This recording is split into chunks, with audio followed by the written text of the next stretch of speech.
নমস্কার বন্ধুরা, the village chef Manoj YouTube channel তোমাদের সকলকে স্বাগত জানাই। আজকে আবার আমি একটা নতুন রেসিপি নিয়ে তোমাদের সামনে চলে এসেছি। আজকে আমি তোমাদেরকে তৈরি করে দেখাবো আলু পরোটা। তো আলু পরোটা তৈরি করার যা যা পদ্ধতি, তোমরা আমার সঙ্গে থাকো এবং দেখো। আলু পরোটা তৈরি করার জন্য এখানে আমি নিয়ে নিয়েছি 1 কিলোর মতো ময়দা। তো এই ময়দাটাকে এবার আমরা মেখে নিব। তো এটাকে রেডি করে নিতে হবে, রুটি বানানোর মতো করে নিতে হবে। তো দেখো, আমি এখানে জাস্ট কিছুই দিচ্ছি না, এখানে খালি আমি লবণ ব্যবহার করবো। সামান্য পরিমাণ লবণ দিচ্ছি স্বাদ মতো। এবার জল দিয়ে এটাকে ভালোভাবে মিক্স করতে হবে।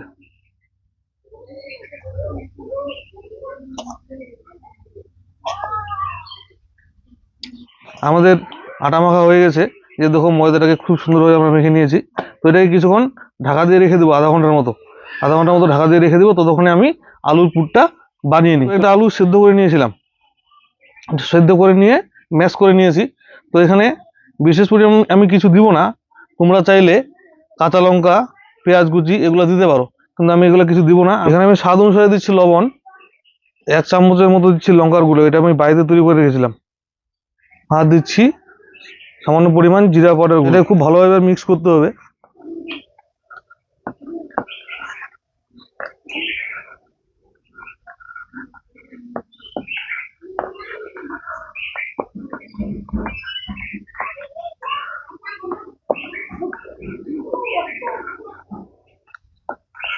আমাদের রেডি হয়ে গেছে।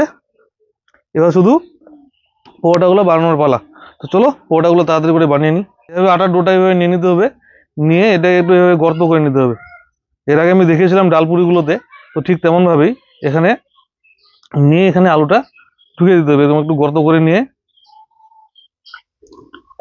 সামান্য পরিমাণে এখানে আলুর পুর ঢুকিয়ে দিতে হবে এবং ঢুকিয়ে দিয়ে চারিদিক দিয়ে খুব ভালোভাবে এটাকে বন্ধ করে দিতে হবে।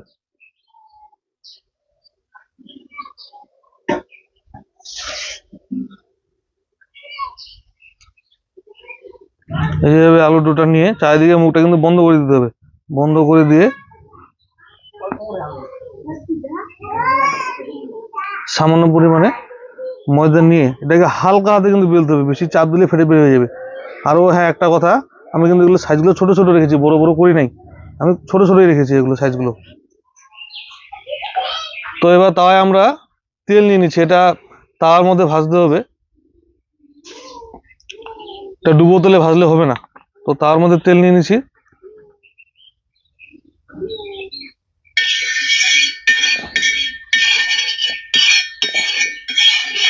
তেলটাকে এভাবে চারিদিকে ছড়িয়ে দিতে হবে ভালো করে।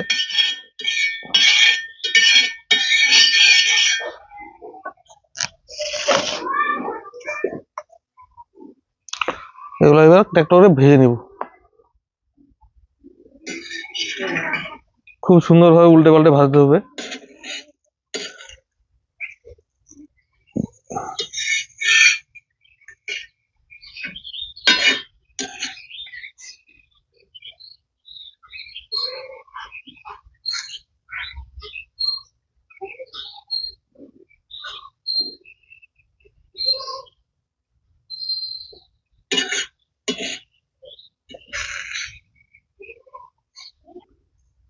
তো হালকা ব্রাউনিশ ব্রাউনিশ করে ভেজে নিতে হবে।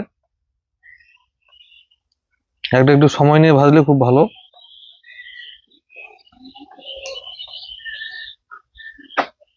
তোমরা অবশ্যই বাড়িতে ট্রাই করবে, খুব ভালো লাগবে খেতে। আমি যেভাবে পদ্ধতিটা দেখালাম খুব সেভাবে বানাবে। তবে আলুর পুরটার মধ্যে তোমরা কাঁচা পেঁয়াজ, কাঁচা লঙ্কা এসব কিছু দিতে পারো, কিন্তু তোমাদের ইচ্ছা। এগুলো আমি দিলাম না, আমি এগুলো খেতে ভালোবাসি না বিশেষ, তাই দিলাম না। কিন্তু তোমরা দিতে পারো, কোনো সমস্যা নেই।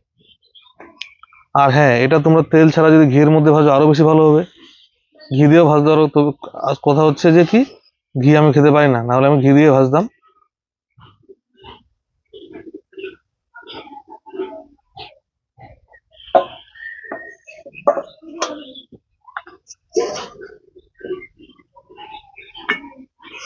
তো দেখো বন্ধুরা, আমাদের আলু পরোটাগুলো তৈরি হয়ে গেছে। তো তোমাদেরকে আমি একটা ভেঙে দেখাচ্ছি কত সুন্দর হয়েছে।